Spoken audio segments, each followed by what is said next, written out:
Gunung Salak.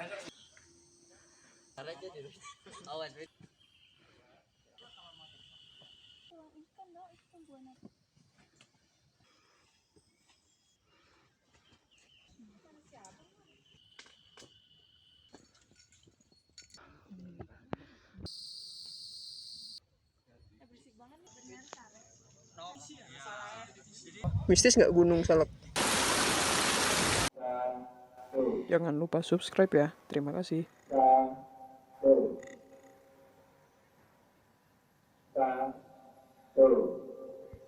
Dukung channel ini agar tetap bisa upload konten. Caranya, beli merchandise di marketplace. Link di deskripsi ya. Gunung Salak 2211 mdpl adalah gunung tertinggi ke-54 di Indonesia, ke-19 di Pulau Jawa, dan ke-5 di Jawa Barat. Yang sangat populer, walau tidak lebih dari 3000 mdpl, tapi punya jalur yang ekstrim dan sulit. Dan ada jalur pendakian baru Cimelati yang katanya cepat sampai puncak dan ramah untuk pemula. Bagaimana transportasi ke base camp, bagaimana cara pendaftaran Simaksi, dan seperti apa jalur pendakiannya, mari simak di konten kali ini. Mulai dari bagian 1, perjalanan. Kami berangkat dari Bogor setelah sholat subuh naik motor ke base camp Paudin Cimelati. Perjalanan 1,5 jam dan sampai di base camp jam 6.15, langsung parkir motor dan persiapan. Rute motor atau mobil dari Jakarta dan Bogor ke base camp dan tarif parkirnya bisa lihat di link atas atau di deskripsi. Untuk yang berangkat dari Jakarta, berarti harus lebih pagi, sebelum subuh mungkin jam 3-an. Atau jalan malamnya dan menginap di base camp, tersedia tempat bermalam, makan dan minum. Lanjut bagian 2, jalan ke pos Simaksi. Base camp Paudin 800 mdpl ke pos Simaksi 900 mdpl sejauh 1,1 km naik 100 mdpl, melewati kebun, hutan, dan jalan beton. Jika jarak kilometer dibagi kenaikan mdpl didapat 11. Menurut pendapat channel ini, kecuraman masuk kategori landai. Yang juga dipakai di konten sebelumnya Gunung Sumbing via Garung. Bisa lihat di link atas atau di deskripsi. Keluar base camp ke jalan beton, belok kanan, dan berjalan turun melewati kebun dan rumah. Perhatikan papan petunjuk jalur pendakian, pertigaan kecil belok kiri. Masuk jalan tanah, berjalan turun menyusuri kebun. Menyeberangi jembatan kayu kecil dan melintasi sabana.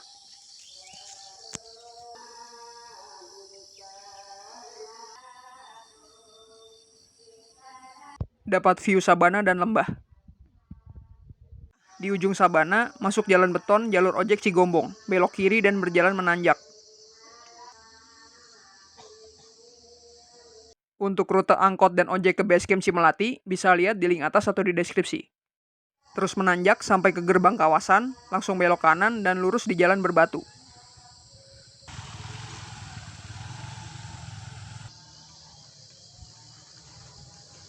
Di ujung jalan ada pertigaan dengan papan arah kecil, belok kiri ke jalan setapak beton. Menyusuri kawasan hutan kebun, di awal agak menurun, setelahnya langsung menanjak.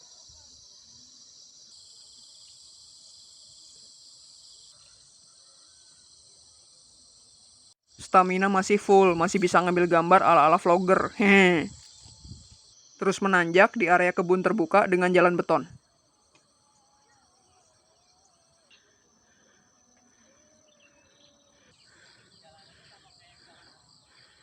Sesekali agak landai, tapi tetap menguras nafas.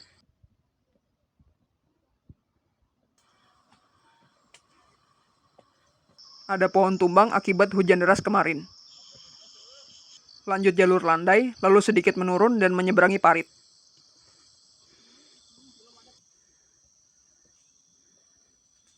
Dan langsung menanjak lagi. Jalur ke pos Simaksi ini bisa jadi pemanasan sampai keringetan.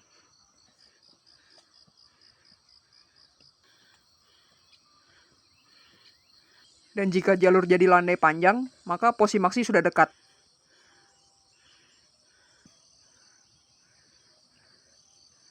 Dan sampai di pos Simaksi, durasi 24 menit, lebih cepat 6 menit dari estimasi 30 menit. Pemandangan di depan pos Simaksi cukup indah, ada langit, lembah, dan pepohonan. Masya Allah. Badan mulai panas dan berkeringat. Lanjut bagian 3, pendaftaran. Langsung ke loket yang ada di pos Simaksi dan minta formulir pendaftaran. Cukup mengisi 1 lembar formulir data pendakian, mulai dari identitas ketua tim, Nama, tanggal lahir, alamat, pekerjaan, nomor handphone, organisasi, jumlah anggota, tanggal dan pintu masuk dan keluar. Lalu identitas anggota seperti nama, jenis kelamin, alamat, dan nomor handphone. Membaca sedikit peraturan tentang peralatan, pertolongan, kartu identitas, pendakian tidak tertib atau ilegal, dan sanksi. Dan tanda tangan di kanan bawah, jangan lupa sampah dibawa turun ke Posimaksi ya. Untungnya, carrier dan tas tidak dibongkar seperti di Gunung Merbabu via Selo. Bisa lihat di link atas atau di deskripsi. Lalu serahkan formulir dan kopi KTP ke petugas, surat sehat tidak diminta saat itu. Dan bayar biaya pendaftaran. TikTok weekday 24.000, weekend 29.000, camping weekday 29.000, weekend 34.000. Untuk contoh ini, pendakian TikTok weekend jadi bayar 29.000 per orang, 4 orang jadi 116.000. Petugas akan memeriksa formulir dan menyerahkan karcis bukti pembayaran biaya pendaftaran. Bisa juga beli souvenir, pin, gantungan kunci, cangkir enamel berlogo Salak via Cimelati. Per orang dapat karcis jasa info wisata 5.000, kegiatan trekking 5.000, dan tiket masuk hari libur 19.000. Setelah pendakian ini selesai, kami baru tahu ternyata bisa juga mendaftar secara online. Caranya, buka browser dan cari pendaftaran pendakian Gunung Salak. Pilih web Kementerian Lingkungan Hidup dengan keterangan pilih jalur pendakian Gunung Salak. Masuk webnya dengan 3 pilihan jalur pendakian resmi, Cimelati, Cidahu, dan Pasir Rengit. Di bawah ada call center via WhatsApp, bisa bertanya informasi seputar pendaftaran online. Contoh kita pilih jalur Cimelati, ada gambar Posimaksi dan langsung pilih tanggal pendakian. Tanggal tidak bisa dipilih karena saat mencoba daftar online ini, jalur pendakian sedang ditutup. Jadi para informan bisa coba daftar online sendiri ya nanti setelah pendakian dibuka. Kita lihat ada info apa saja di web ini. Scroll ke bawah. Ada info peta dan jalur pendakian, itinerary, paket pendaftaran, dan pembatalan dan refund. Silahkan coba daftar online dan hubungi call center via WhatsApp jika bingung. Atau daftar offline saja. Pendaftaran online seperti itu mirip Gunung Pangrango via Cibodas. Bisa lihat di link atas atau di deskripsi. Sebelum memulai pendakian, kita lihat dulu fasilitas di Posimaksi ini.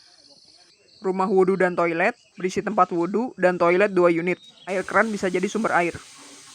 Rumah istirahat, ada warmindo dan jajanan, meja kursi dan area lesehan, dan spot foto Cimelati. Dan bangunan musola yang tempat wudhunya terpisah di rumah wudhu dan toilet ya. Kami pakai jasa gaya TikTok 400.000. Buat yang mau juga bisa kontak nomor di deskripsi ya. Lanjut bagian 4 dan terakhir, pendakian. Untuk panduan pendakian, kita pakai peta dari web gunungbaging.com karena cukup lengkap dan informatif. Ada garis lintang, garis bujur dan posisi kampung sekitar, batas wilayah kawasan Taman Nasional dan garis kontur elevasi, ada legenda, skala dan mata angin, QR code dan sumber data pembuatan peta, dan pastinya 4 jalur pendakian lengkap dengan posisi pos dan informasi ketinggian. 1. Jalur Aji Saka Curug Nangka ke Puncak 2, warna merah karena jalur swadaya warga belum resmi Taman Nasional. Rute angkot dan motor ke arah basecamp Aji Saka sebelum Curug Nangka bisa lihat di link atas atau di deskripsi.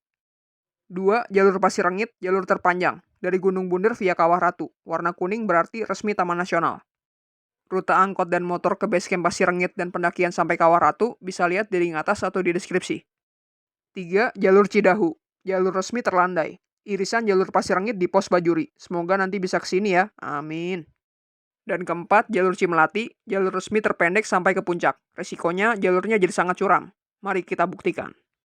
Jalur Cimelati terdiri dari 8 pos, 4 camping ground, dan 2 mata air, melewati area hutan tertutup dan jalan tanah berakar. Kita pakai lagi pendapat tingkat kecuraman versi channel ini, seperti perjalanan dari basecamp ke Posimaksi tadi. Mulai dari Posimaksi 900 mdpl ke pos 1 1091 mdpl, sejauh 1150 meter, naik 191 mdpl, jika dibagi 6,0 masuk kategori agak curam. Estimasi 1 jam di hutan tertutup dengan jalan batu tertata dan tanah berakar, di Posimaksi ada campground dan mata air. Pendakian dimulai dengan doa dan yel-yel. Gunung Salak, yade, yade, yade. Masuk jalur pendakian, masih sekitar Posimaksi dengan jalan batu tertata menanjak curam. Melewati beberapa fasilitas lagi seperti gedung serbaguna, toilet, dan campground. Mulai masuk area hutan tertutup, masih dengan jalan berbatu dan menanjak curam.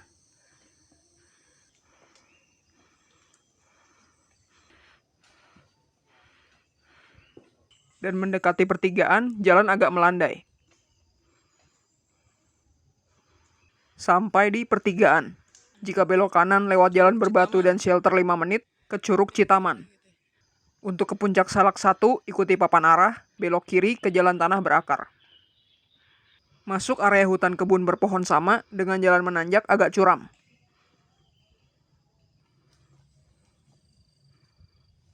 Di akhir area hutan kebun, jalan menjadi landai.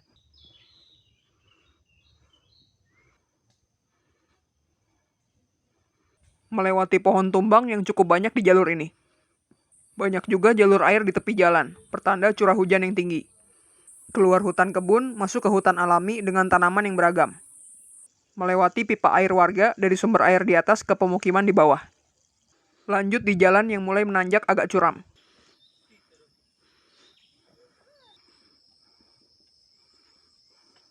Melewati pohon tumbang dan jalan tanah agak basah sisa hujan kemarin.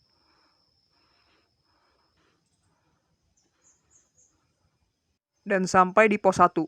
Jalur Cimelati ini tiap pos tidak ada namanya ya, jadi pos 1 saja.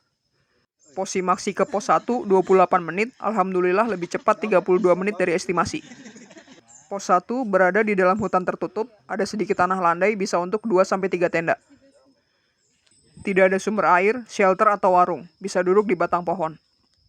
Istirahat dulu 4 menit, minum dan tarik nafas. Selanjutnya, pos 1191 mdpl ke pos 2 1289 mdpl, sejauh 950 meter, naik 198 mdpl, dibagi jadi 4,8, tetap di kategori agak curam. Estimasi selama 50 menit di hutan tertutup dengan jalan tanah berakar. Di pos 2 ada campground yang paling luas. Keluar pos 1, kembali di hutan tertutup dengan jalan tanah berakar yang masih landai. Lalu jalan jadi menanjak agak curam.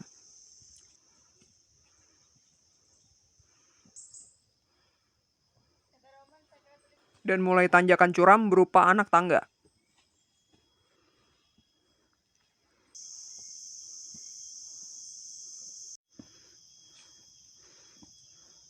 Dan keringat pun mulai mengalir. Lanjut di tanjakan curam, jalur datar.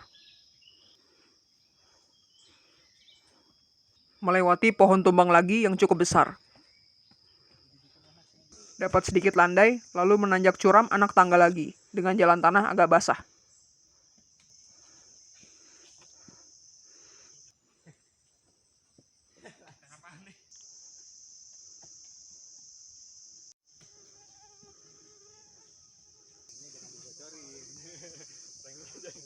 Dan setelah kondisi separuh nafas, akhirnya sampai juga di pos 2. Pos 1 ke pos 2, 35 menit, alhamdulillah lebih cepat 15 menit dari estimasi. Pos 2 berada di dalam hutan tertutup dengan tanah landai sangat luas, bisa untuk lebih dari 20 tenda. Ada papan posnya bisa buat berfoto. Tidak ada sumber air, shelter atau warung, bisa duduk di batang pohon. Energi mulai terkuras. Istirahat 7 menit, minum dan foto-foto dulu. Pos 2 1289 mdpl ke pos 3 1355 mdpl sejauh 250 meter, naik 66 mdpl, dibagi jadi 3,8, naik ke kategori curam. Estimasi selama 15 menit di hutan tertutup dengan jalan tanah berakar. Di pos 3 ada campground dan sumber air. Keluar pos 2, kembali di hutan tertutup dengan jalan tanah berakar yang masih landai. Langsung tanjakan curam anak tangga lagi, dengan jalan tanah agak basah.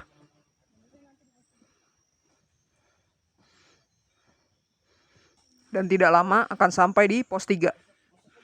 Pos 2 ke pos 3 9 menit, alhamdulillah lebih cepat 6 menit dari estimasi. Pos 3 berada di dalam hutan tertutup dengan tanah berundak-undak, jadi campground favorit. Tapi lokasi tanah landainya terpisah-pisah sesuai elevasi undakan, bisa sekitar 10 tenda. Tidak ada shelter atau warung dan bisa duduk di batang pohon. Terlihat beberapa pendaki sudah mulai mendirikan tenda. Ada papan posnya bisa untuk flexing di Instagram. Yang ada panah petunjuk untuk jalur pendakian lurus dari arah papan. Untuk sumber air, belok kiri di depan papan dan berjalan 30 menit ke jalan setapak hutan. Istirahat 20 menit, agak lama makan cemilan dulu karena jalur pendakian akan semakin berat. Pos 31355 mdpl ke pos 41596 mdpl sejauh 875 meter naik 241 mdpl, dibagi jadi 3,6, tetap di kategori curam. tapi lebih berat dari sebelumnya. Estimasi selama 50 menit di hutan tertutup dengan jalan tanah berakar. Keluar pos 3, masuk hutan tertutup, langsung menanjak curam dan melewati pohon tumbang.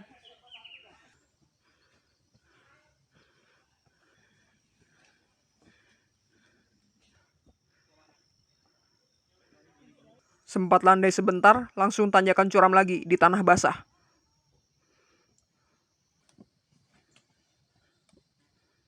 Disambung tanjakan curam anak tangga yang makin tinggi, di jalan akar pohon.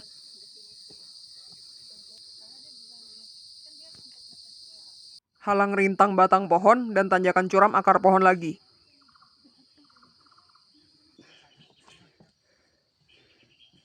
Alhasil mandi keringet deh. Lanjut di tanjakan curam jalan tanah lagi. Alhamdulillah sejauh ini cerah.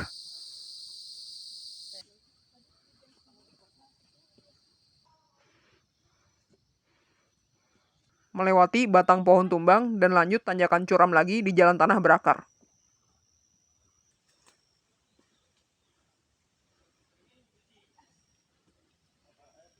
Melihat tanjakannya saja sudah terasa lelah. Tanjakan curam jalan akar pohon lagi. Biasanya licin jika sol sepatu sudah menginjak tanah.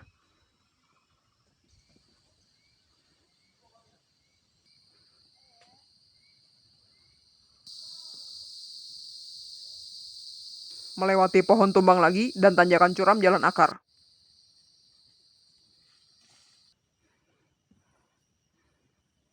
Halang rintang batang pohon. Bisa merangkak di kolong atau melompatinya. Tarik nafas dulu sebelum siksa raga lagi.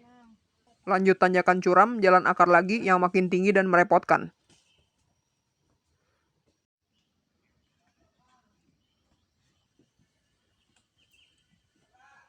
Melewati batang pohon tumbang besar, bisa buat perosotan kali ya. Hehe. Kembali di tanjakan jalan akar yang makin curam dan sesekali diselingi halang rintang.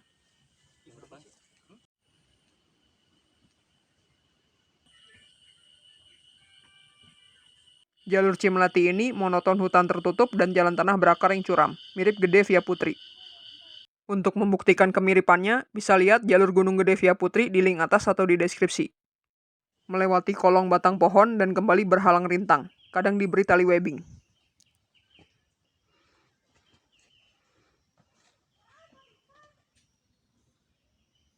Melewati halang rintang sekali lagi dan akhirnya sampai juga di pos 4. Pos 3 ke pos 4, 1 jam 37 menit. Alhamdulillah lebih lambat 47 menit dari estimasi. Pos 4 berada di dalam hutan tertutup, tanahnya miring. Yang datar cuma muat satu tenda kecil. Tidak ada mata air, shelter, dan warung. Bisa duduk di batang atau akar pohon di pinggiran. Udah mulai kena mental. Istirahat 17 menit, ngilangin pegel dan isi tenaga. Jalur selanjutnya lebih berat soalnya. Pos 41596 mdpl ke pos 51941 mdpl. Sejauh 800 meter, naik 345 mdpl, dibagi jadi 2,3, naik ke kategori sangat curam. Estimasi selama 60 menit di hutan tertutup dengan jalan tanah berakar. Keluar pos 4, masuk hutan tertutup. Langsung jalan akar menanjak curam lagi tanpa ampun.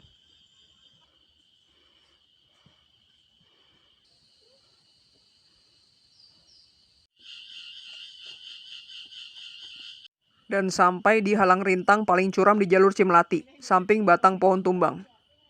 Panjat kiri, lalu naik ke kanan, hampir vertikal 180 derajat, bisa pegang akar atau tali webbing.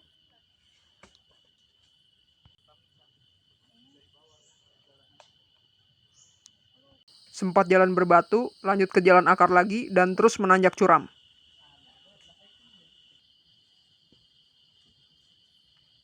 Suara jangkrik hutan timbul tenggelam menemani siksa raga di tanjakan curam halang rintang.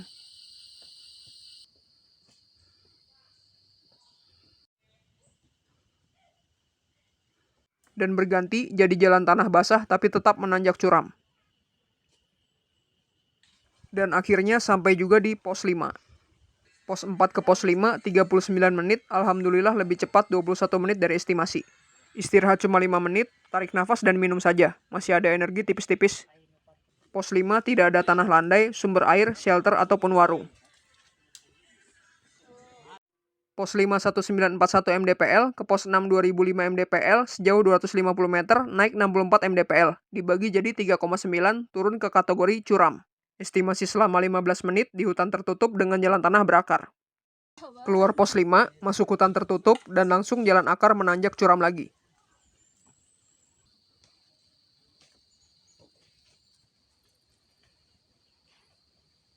Tapi untungnya masih cerah, sinar matahari dari celah pohon menambah semangat.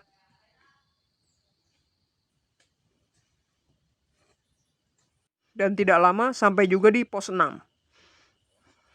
Pos 5 ke pos 6, 21 menit, alhamdulillah lebih lambat 6 menit dari estimasi.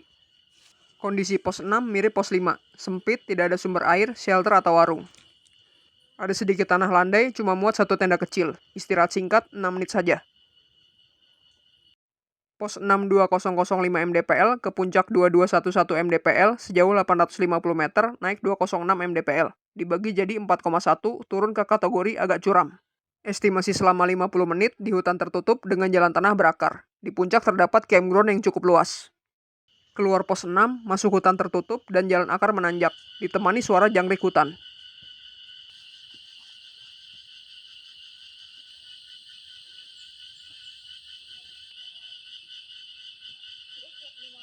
Dan tanjakan jadi semakin curam. Jalur menanjak curam tanpa putus mirip Sindoro via Kledung.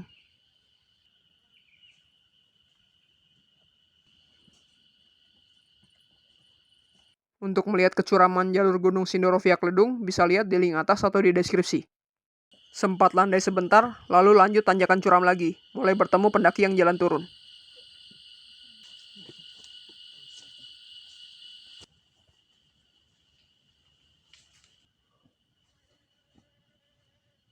Jalur akar mulai berkurang, semakin banyak jalur tanah basah warnanya kekuningan.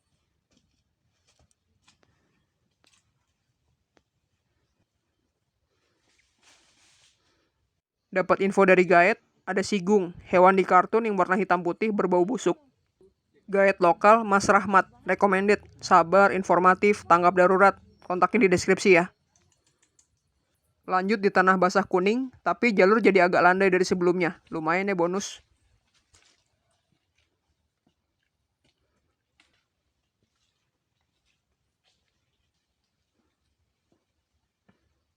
Kembali jalur jadi agak menanjak dan halang rintang pohon tumbang.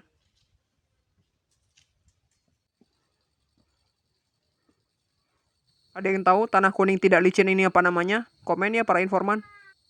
Ujung vegetasi dan langit mulai terlihat. Puncak sudah dekat, jalur jadi menanjak curam. Pohon besar berganti semak belukar dan langit luas. Assalamualaikum ya ahli kubur. Iya betul, ada makam di puncak. Katanya makam Mbah Salak. Lanjut menaiki tanjakan 2 gundukan tanah terakhir.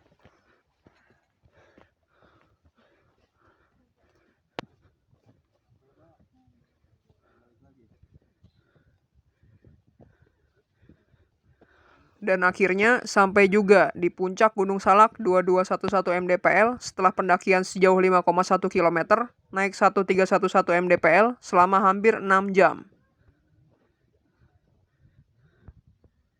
Pos 6 ke puncak 1 jam 7 menit. Alhamdulillah lebih lambat 17 menit dari estimasi. Area puncak berupa tanah landai yang tidak terlalu luas, tertutup semak tinggi di sekelilingnya. Ada tugu puncak 1, puncak tertinggi alias puncak manik, dan bendera untuk berfoto. Di belakangnya ada sedikit pemandangan puncak 2 dari jalur Ajisaka Curug Nangka. Lalu di sisi kiri tugu puncak ada sedikit tanah landai bisa untuk 1 tenda. Di ujungnya ada jalan setapak kecil pertemuan dengan jalur Cidahu dan Pasir Rengit.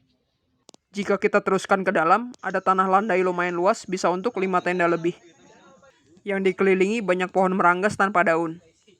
Dan ada juga celah untuk melihat pemandangan puncak 2. View-nya banyak yang terhalang ya. Lalu di sisi kanan tugu puncak ada tanah landai yang lebih luas bisa untuk 3 tenda. Dan di pinggirnya ada gundukan beralas rumput bisa untuk istirahat, sholat, dan lain-lain. Ada jalan kecil di ujung bisa jadi toilet alam buat yang membutuhkan. Dan area ini jadi tempat kami beristirahat. Lelah terhapus lega sampai ke puncak. Lanjut makan, sholat, dan istirahat. juga ngobrol sebentar. Terus dibawa ke bawah gitu, digotong-gotong ya. Pilotnya ngantuk kali. Mistis nggak Gunung Salak? Mistisnya gimana? Total waktu pendakian 5 jam 55 menit. Dengan estimasi 5 jam, jadi lebih lambat 55 menit. Jika dikurangi waktu istirahat 59 menit, maka pendakian jadi lebih cepat 4 menit dari estimasi. Alhamdulillah, pertama kali nih pendaki jompo, waktu pendakiannya bisa lebih cepat dari estimasi. Tapi estimasi 5 jam itu untuk tektok ya. Kalau camping atau bawa carrier, estimasinya jadi 10 jam. Lalu, bagaimana perbandingan tingkat kecuramannya dibanding gunung lain? Gunung Salak via Cimelati jaraknya 5125 meter, dibagi kenaikan elevasi 1311 mdpl didapat 3,91 masuk kategori curam. Berada di bawah Gunung Sindoro via Kledung, di atas Merbabu via Selo, Gede via Putri, Pangrango via Cibodas, dan Sumbing via Garung. Tapi kenapa terasa lebih melelahkan ya di Salak via Cimelati dibanding Sindoro via Kledung atau gunung lain? Mungkin karena tektok, jadi agak buru-buru dan nafas jadi ketinggalan, dan minim spot foto instagramable ya. Hehe. Dan juga jarak dan elevasinya hampir sama dengan Merbabu via Selo, beneran gunung 2000 serasa 3000 mdpl ya. Lalu, apakah Gunung Salak via Cimelati direkomendasikan untuk pemula? Jawabannya iya, tapi sebaiknya ngecamp di pos 3 agar bisa isi air. Kami tidak ambil air, jadinya kehabisan dan minum air hujan. Tektok tidak direkomendasikan untuk pendakian pertama, karena jalur curam dan sangat melelahkan. Dan jika ragu-ragu atau takut tersasar kalau pulang pas gelap seperti kami, sebaiknya pakai jasa guide lokal ya. Hanya 1 jam di puncak, langsung turun karena sudah mendung dan agar tidak kemalaman. Jalan turun selalu ingat quotes-nya Rocky Gerung. Naik gunung pasti turun, naik tahta nggak mau turun. Dan setelah lewat pos 6, hujan deras. Deras sederas-derasnya, sampai jalur pendakian jadi jalur susur sungai dan curug mini. Ini kondisi hujan sudah agak reda jadi bisa pegang handphone lagi, dan aliran air sudah agak surut. Siapkan jas hujan dan jalan turun dengan hati-hati ya, karena jalur jadi super licin. Jadinya kecepatan jalan turun berkurang. Sudah waspada tetap saja jatuh berkali-kali. Biasanya rumus waktu turun setengah dari waktu naik. Tadi naik 6 jam, turun mestinya 3 jam. Dan rumus itu tidak berlaku di sini. Turun 5 jam 35 menit. Cuma beda 20 menit dari waktu naik. Memang juara Gunung Salak via Cimelati. Kalau capek, ada ojek ya 25.000 ke basecamp Pak Udin. Iya, sekian saja konten kali ini. Semoga bermanfaat. Selamat jalan-jalan murah meriah dan mendaki ceria. Sekalian mandi hujan dan susur sungai juga ya. Namanya juga Gunung Salak. Jangan lupa like, komen, share konten ini. Dan yang terakhir, terima kasih sudah menonton. Jangan lupa subscribe ya.